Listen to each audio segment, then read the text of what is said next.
Good day everyone. Today we will discuss about a case study on cultured black pearls in French Polynesia and Fiji. So yung black pearls, alam naman natin isa sa pinaka-rare and most valuable pearls sa buong mundo. So sila yung nagpo-produce ng black cliff oyster pinctada margaritifera. So which is nabubuhay lang sila sa warm waters doon sa French Polynesia and Fiji. Sa presentation na to, explore natin yung mga challenges sa pag-produce ng cultured black pearls.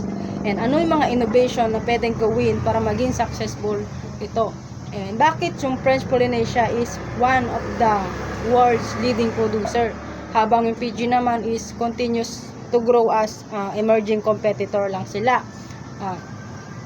The world's most valuable pearl. So, black pearls is one of the most considered luxury gemstone kasi nga sila may unique na natural dark colors and exceptional quality.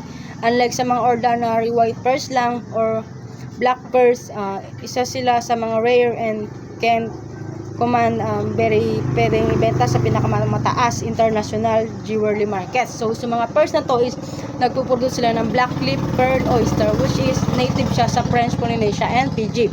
However, yung developing pagde-develop nito para maging successful sa pearl farming industry kaya hindi madali.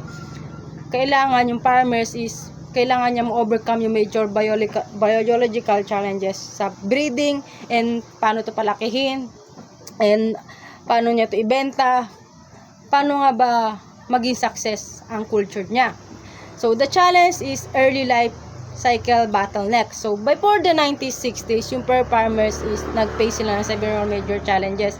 First is yung oyster liver kung saan delikado siya. Meron siyang sensitive sa water change, water quality, temperature, and microorganism. So, nahihirapan silang palakihin yun dahil doon. So, second is yung oyster spawning is unpredictable para sa mga farmen. So, hindi nila maintindihan kung ano nga ba yung national breeding cycle na kailangan para ma-reproduce yun ulit inconsistently. So, even the larvae survive, marami pa din nag-fail na masettle yun and attach the suitable surfacers where they can continue growing this. So, mahirap mag-alaga ng bird para sa kanila at for sure para din sa atin. So, yung mga problema nito is para maiwasan natin, kailangan natin ng reliable large-scale production and limit lang tayo sa growth and pearl industry. Next is the breakthrough bypassing traditional hatchery protocol. So, instead na magantay tayo ng hatchery technology para ma-improve yung industry na makadevelop tayo ng solution para sa ganung problema, yung first innovation is kailangan wild spot collection tayo. So, yung farmers kailangan mag-place ng collectors sa lagoons kung saan naturally yung oyster ay masettled lang. So, dito kailangan i-eliminate natin mga need para yung delicate larvae sa hatchery. So, yung second naman, Japanese pearl technician introduce yung isa na dito yung grafting, also called nucleation. So, during this process, yung small bed ng nucleus and a piece of mantle tissue or sinesurgically pinapasok nila into the oyster para ma-stimulate yung pearl formation. So, syempre, yung oyster dun is lalaki. So, masususpend dito yung long lines para maprotektahan yung lagoons. So, yung method na to is inexpensive siya. So, easy to manage and highly effective for commercial production. Kaso nga lang yung practical techniques is ina-allow lang siya sa mga industry para ma-expand yung and para mabilis yung pag-antay natin para ma-perfect natin yung hatchery methods. Next slide is key innovation that made it work. Ano nga ba ito? So, yung several important innovation na ginagamit dito ay kailangan ma-improve natin yung pearl farming. So, first is kailangan yung spawning induction na kung saan yung mga farmers i-control lang yung temperature changes or chemical stimulation para ma-encourage yung oyster na mag-reproduce at predictable times. Second is better yung larval rearing techniques, kailangan develop na siya. Ipoprovide natin ng standardized algae diets and clean flowing seawater para ma-increase yung larval survival at hindi sila mamatay. So, yung third is improve natin yung spot collection system. Gumamit tayo ng mesh collectors and artificial substrate para mahuli sila, lalo na yung mga batang oyster from the wild. So, Siyempre, yung peel grafting techniques, kailangan refine siya through years of practice. Kailangan natin practicein yun na mahabang panahon kasi hindi yung ganun kadali. Kasi mahirap mag-produce ng pearls. Kailangan better to siya, safe, size, and quality.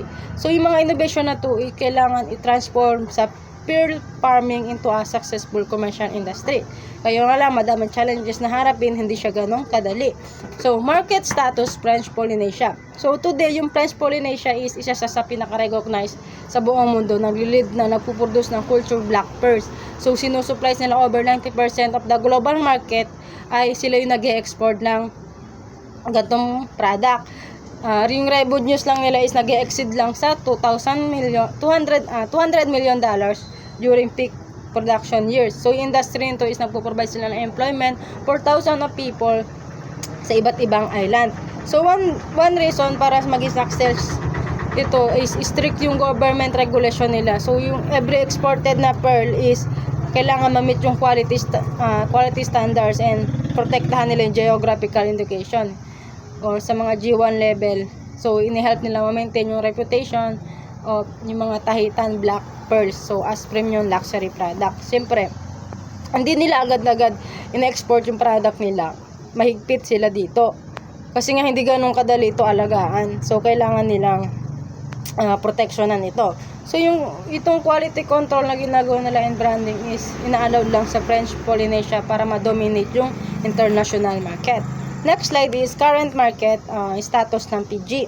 So, although yung PG, pumasok na siya sa industry and kalaunan, isa na rin siya sa pinaka-important na regional producer since 1990s. Yung Fijian government is sinuporta nila yung pearl farming through development programs and community-based aquaculture na din sila. So, maraming pearl farms ang nag-operate by local coastal communities and syempre, dahil dito marami nabibigyan ng trabaho and sinusupport nila yung rural livelihood. So, today, yung PG is nag-export sila ng black pearls to countries such as Japan, the United States, and several European nations. However, syempre, average lang yung quality ng Fijian pearls is still, meron pa lang siyang lower than that of Tahitian pearls, which is limits lang yung ability niya na makapag-compete into the highest price luxury markets. So, next slide is industry by the numbers. So, tingnan natin yung mga some important statistics about the black pearls industry. So, as it peaks, syempre, yung French Polynesia is nag-earn sila over $200 million annually from pearl exports. Kinokontrol ito approximately 90% of the world's culture black pearl market. So, syempre, making it the dominant producer. So, yung industry is sinusupport nila more than 3,000 jobs, providing sa mga income ng mga tao dun sa isla, sa kanilang community. So, yung commercial pearl farming is nag-ooperate na siya successfully more than 25 years. So, dinademonstrate nito yung long-term economic importance. So, yung numbers na to is nag-show siya ng black pearl farming is not only, hindi lang siya biologically successful, but also economically valuable. Next slide is SWOT analysis. So, now, isa-summarize natin yung industry strengths, weaknesses, opportunities, threat using a SWOT analysis. So, yung industry strengths is sasama na dito yung producing high value luxury products, having control international demands, and benefiting from decades of technical experiences. Siyempre, may mga weakness din sila. Yung kasama na dito ang slow oyster growth, labor-intensive grafting procedure, and dependence on skilled technicians. Siyempre, kapag hindi ka marunong mag-alaga ng black pearls, malulugi yon. Hindi mo din siya mabebenta in the marketplace. So, syempre, yung mga opportunities na na-expand nila into na new international markets, kailangan improve nila yung farming technologies and increasing ecotourism na related dun sa pearl farm. However, yung mga gantong threats is nag-include din ng climate change, ocean acidification, pollution, disease outbreaks, and competition. And then, yung from lower cost producers. So, kailangan maintindihan natin yung mga factors na kailangan na makakatulong sa business plan natin para sa sustainable growth ng pearl farming. So, last slide is conclusion. So, sa conclusion, yung black pearl industry is nag-teaches several important lessons sa atin. First is, kailangan natin maging practical sa solution na minsan, kailangan natin mag-isip ng mga solution kapag halimbawa, nagsimula na tayo mag-culture ng black pearl. syempre marami tayong harapin ng problema. Kailangan sa'yo may kaalaman tayo kung paano ito i-solve para maging successful yung farming natin.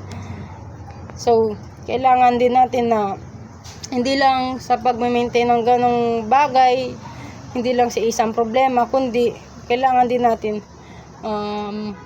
mag-strict sa quality standards para maprotektahan yung products, brand, and essential for success sa luxury market. So, finally, yung industry is merong greatest long-term challenge na kinakaharap sa environmental sustainability. So, madami yon. Kung hindi natin to alam kung paano i-resolve, syempre, maaring madadown yung pure farming natin. And, kailangan, kagaya na lang ng success ng French Polynesia and Fiji. So, dina-demonstrate nila dito how innovation, proper resource management, and paano yung strong marketing nila na pwedeng makatransform a natural resource into a globally recognized sa luxury industry. And that's all. Thank you for listening.